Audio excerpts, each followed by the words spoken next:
พาลูกไปเล่นสระว่ายน้ำหน่อยนะไปเล่นทะเลก่อนพรุ่งนี้เช้าไปเล่นกันเลยใช่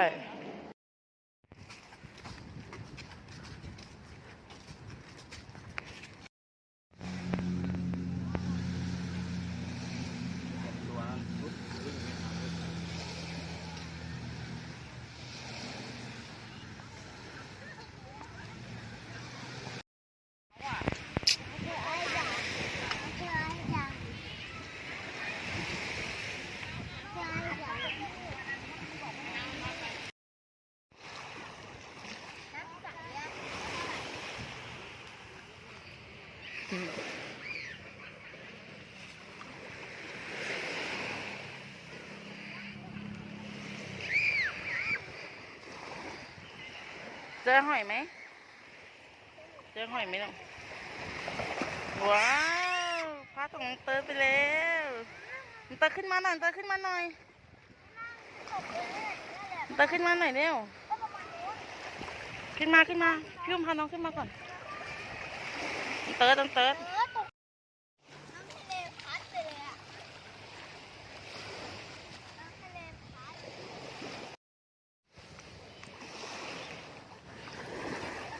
คุณพาน้องขึ้นมาลูก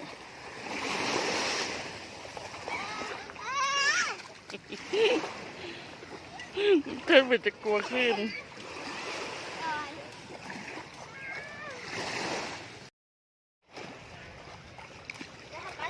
แบบไวๆนะถ้าชนะทะเลนะ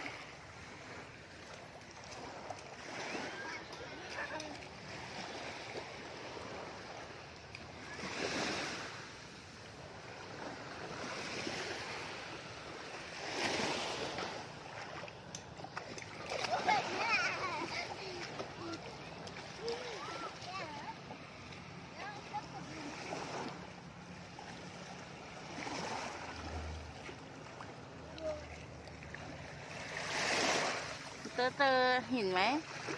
เจอหินเจอหอยไหมเจอหินมันมีหินเล็กๆด้วยนะเห็นไหม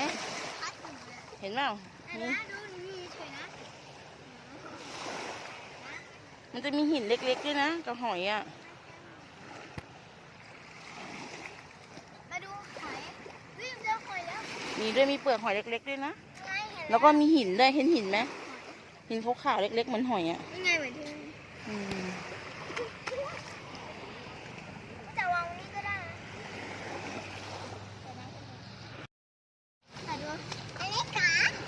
ไอ้จ๋า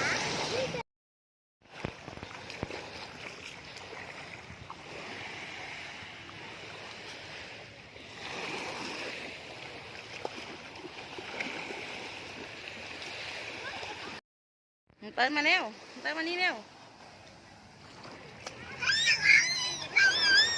อ้าวจมน้ำแล้วอันนั้นจมน้ำแล้วไปไหนแ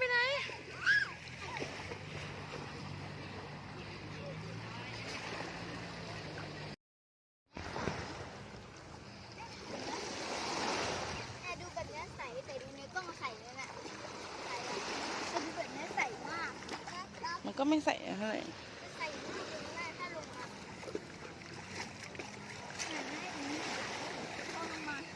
มันก็ได้ความที่ว่ามองเห็นทรายมันเลยดูออกสีขุ่นๆเลยใสประมาณนี้เลยโอ้ใสอยู่นะว้าว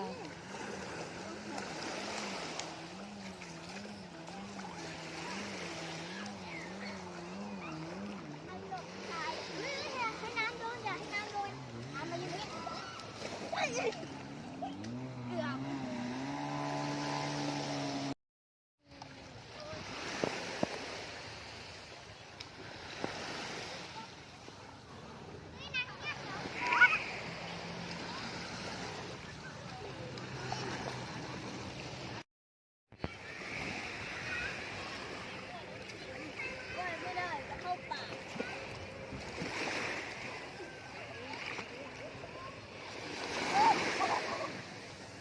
แต่อันนี้ที่เป็นคลื่นมันอยู่ประมาณนี้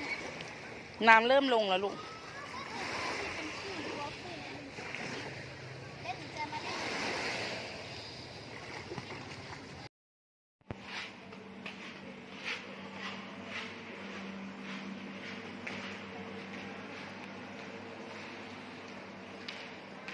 ดี๋ยวพาลูกไปเล่นสระว่ายน้ำหน่อยนะไปเล่นทะเลก่อนพรุ่งนี้เช้าค่อยไปเล่นกันเลยใช่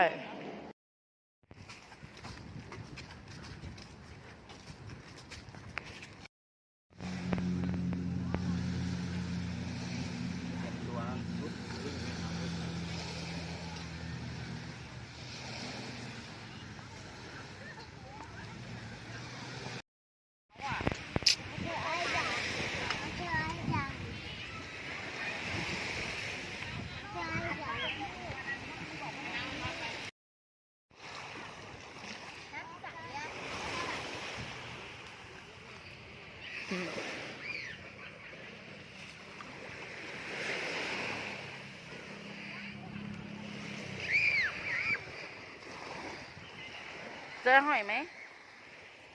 เจอหอยไหมน้องว้าวพาของเติร์ไปแล้วเติร์ขึ้นมาหน่อยเติร์ขึ้นมาหน่อยเติร์ขึ้นมาหน่อยเร็วขึ้นมาพี่อุ้มพาน้องขึ้นมาก่อนเติร์ต้องเติร์ น้ำทะเลพัดไปเลยอะน้ำทะเลพัด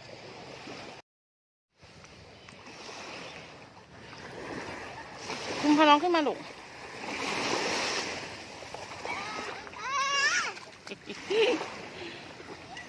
เธอเหมือนจะกลัวขึ้น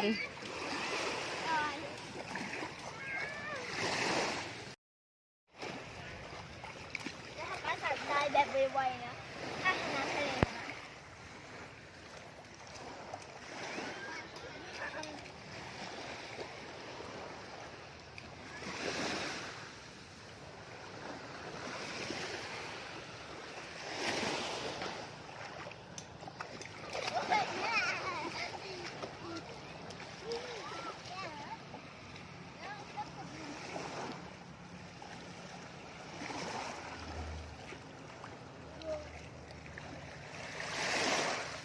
เจอหินไหม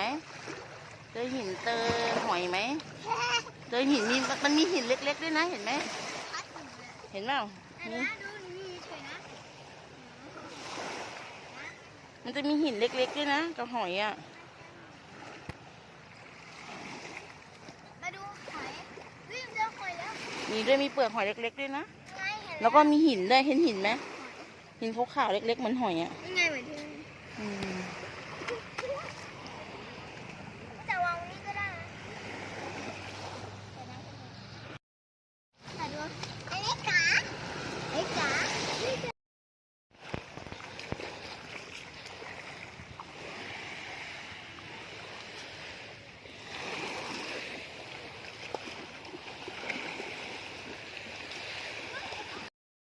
เติร์นมาเร็วเติร์นมานี่เร็ว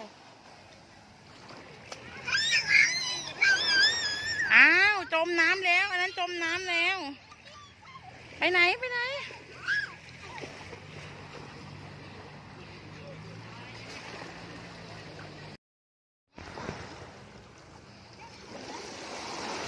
แต่ดูแบบนี้ใสแต่ดูในกล้องใสเลยน่ะ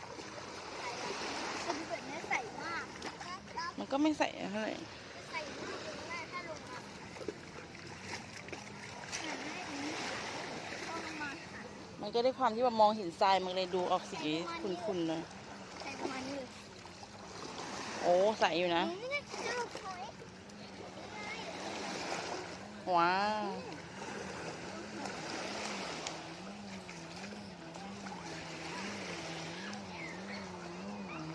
มันหลบใส่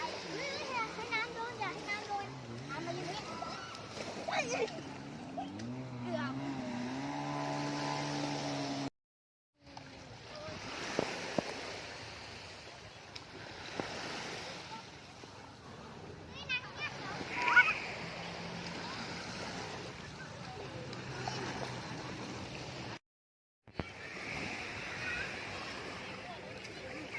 ไม่ได้จะเข้าป่า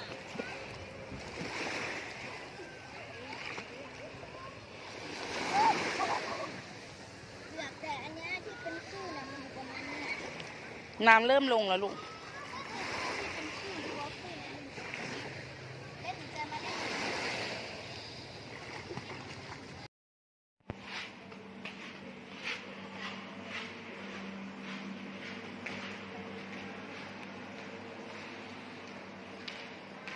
จะพาลูกไปเล่นสระว่ายน้ำก่อนนะไปเล่นทะเลก่อนพรุ่งนี้เช้าค่อยไปเล่นกันเลยใช่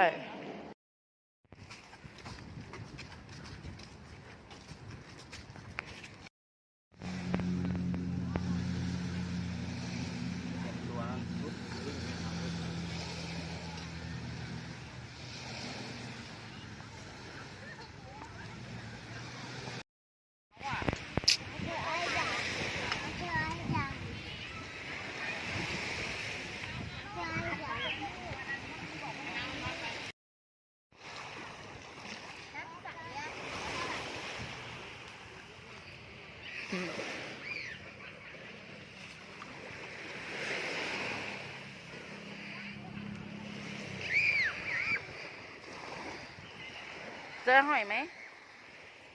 เจอหอยไหมน้องว้าวพาของเติร์ดไปแล้วเติร์ดขึ้นมาหน่อยเติร์ดขึ้นมาหน่อยเติร์ดขึ้นมาหน่อยเร็วขึ้นมาพี่อุ้มพาน้องขึ้นมาก่อนเติร์ดต้องเติร์ด น้ำทะเลพัดไปเลยอะน้ำทะเลพัด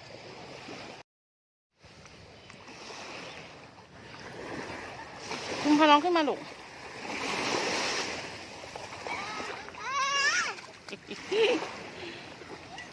เธอเป็นจะกลัวขึ้น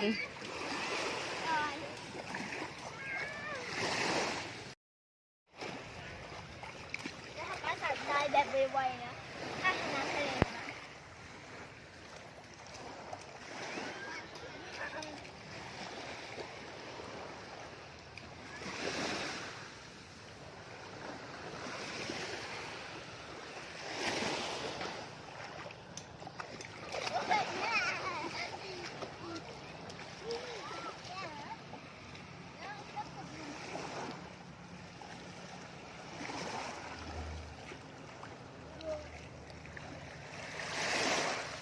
เจอหินไหมเจอหินเจอหอยไหมเจอหินมันมีหินเล็กๆด้วยนะเห็นไหม พัดอยู่เลย เห็นเปล่า แต่ นี่ นะดูนี่เฉยนะ มันจะมีหินเล็กๆด้วยนะกับหอยอ่ะ มาดูหอยวิ่งเจอหอยแล้ว มีด้วยมีเปลือกหอยเล็กๆด้วยนะ ไงเห็น แล้วก็มีหินด้วยเห็นหินไหมหินขาวๆเล็กๆเหมือนหอยอ่ะ นี่ไงเหมือนที่ อืม จะวางตรงนี้ก็ได้นะแต่ดูไอ้เล็กกาไอ้กา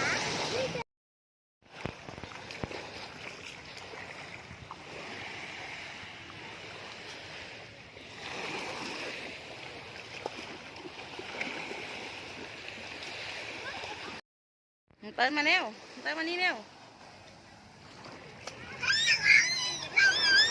อ้าวจมน้ำแล้วอันนั้นจมน้ำแล้วไปไหนไปไหน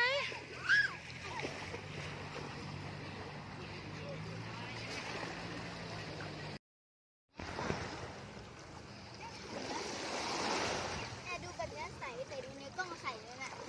ใสอะแต่ดูแบบนี้ใสมาก มันก็ไม่ใส่เท่าไหร่ ใสมากเลยนะถ้าลงมาหันให้อย่างนี้ลงมาหัน มันก็ด้วยความที่ว่ามองเห็นทรายมันเลยดูออกสีขุ่นๆหน่อย ใส่ประมาณนี้เลย โอ้ใสอยู่นะ นี่ไงจะลงหอย ว้าว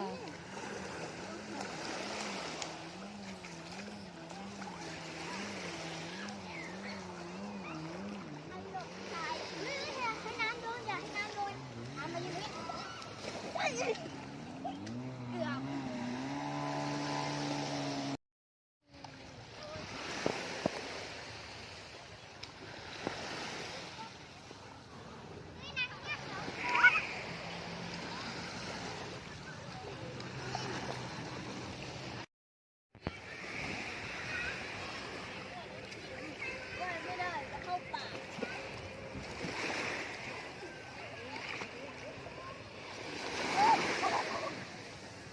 แต่อันนี้ที่เป็นคลื่นมันอยู่ประมาณนี้ น้ำเริ่มลงแล้วลูก